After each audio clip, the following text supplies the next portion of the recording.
The remaining piece of the box model we have yet to cover is margin. So margin is the space outside of an element's border, between that element and something else, other elements. So padding is the spacing on the inside of the border, margin is the spacing on the outside. And just like padding, we have the 4 individual properties, margin left, margin right, top and bottom, and we have the shorthand margin property, which works exactly the same way as the shorthand padding.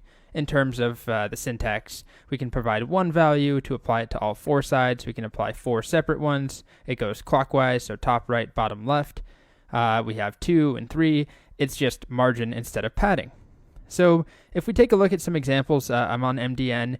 We can find margin all over the place. You may not see it right away, but if you inspect and you just get that little, where are you?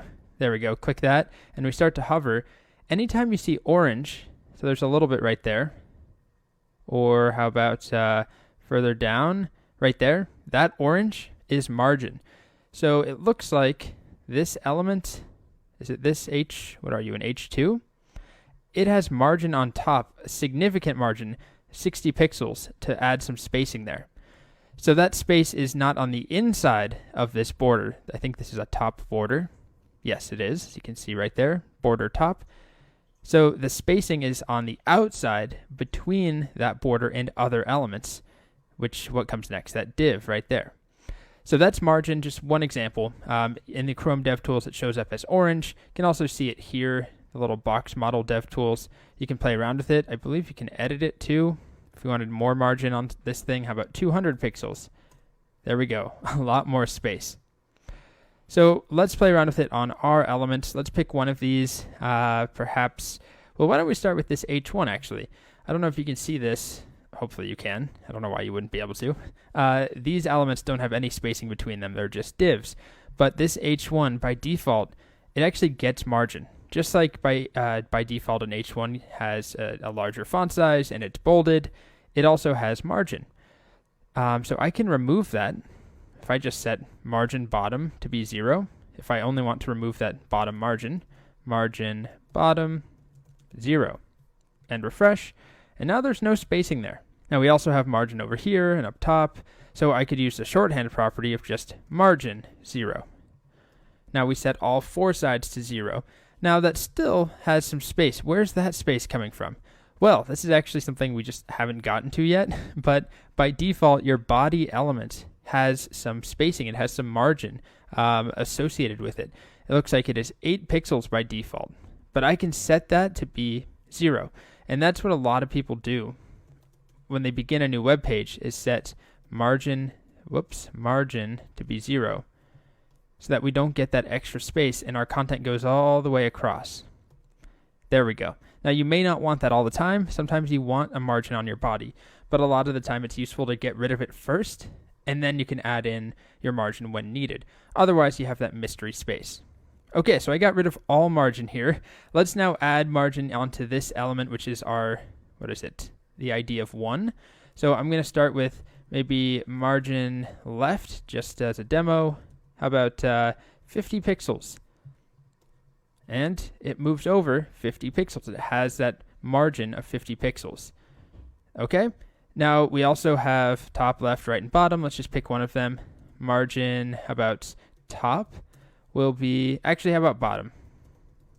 Margin bottom will be another 50 pixels maybe, or 100 pixels.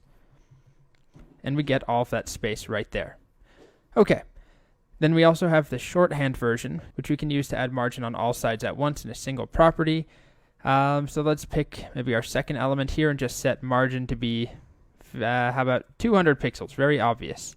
That will add 200 pixels of margin, top, right, bottom, and left at the same time. And there we go. You can see we get a lot of margin there.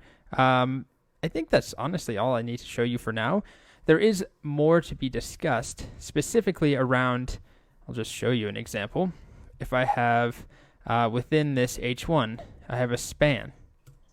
Hello, what should I put in here? Maybe a happy face to start. And if I wanted to style this happy face to have some margin, well, first of all, you can see that I've exceeded the width I set. So how about 200 pixels wide for that H1? Okay, so if I wanted to I don't know, maybe move this thing over to the right, you might think, oh, just select the span and set margin left to be, let's just go with maybe 30 pixels.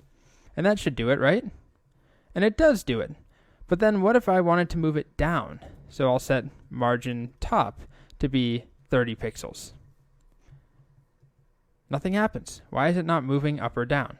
That's something we're going to cover in the next video. We need to talk about a very important property called display.